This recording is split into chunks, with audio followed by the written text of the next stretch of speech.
Ajay video mixing live का video अगर आपको पसंद आए तो हमारे चैनल को सब्सक्राइब जरूर करें और साथ में बेल आइकन दबाना ना भूलें। प्रिया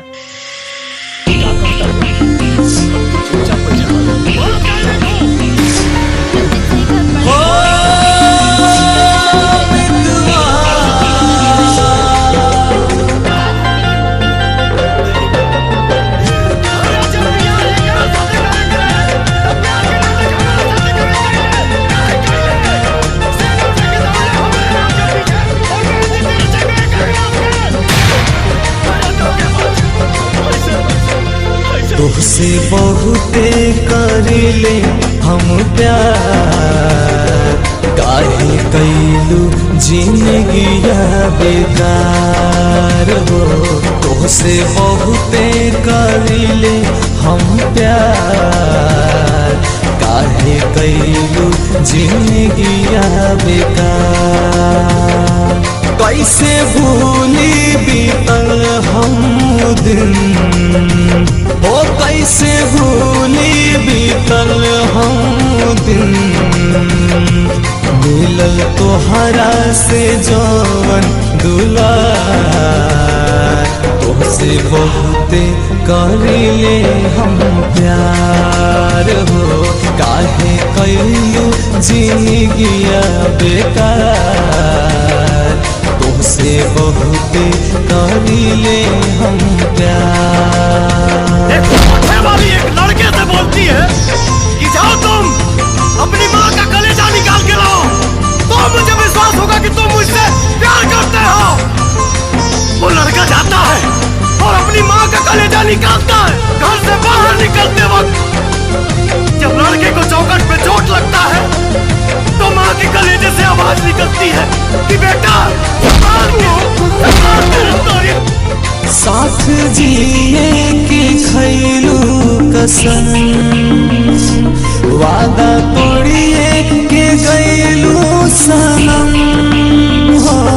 साथ जिए के खैलू कसम, वादा तोड़िए के गैलू सनम।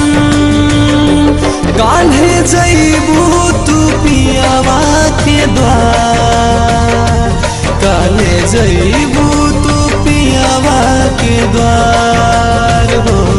काहे कैलू जिंदगिया बेकार, तोहसे बहुते करिले हम प्यार हो।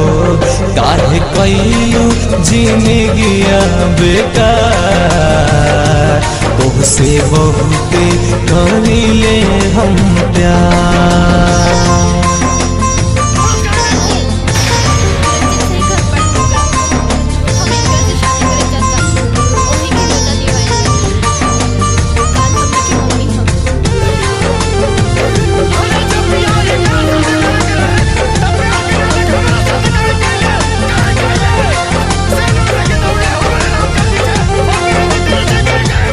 मुँह देखब न केहू के हम,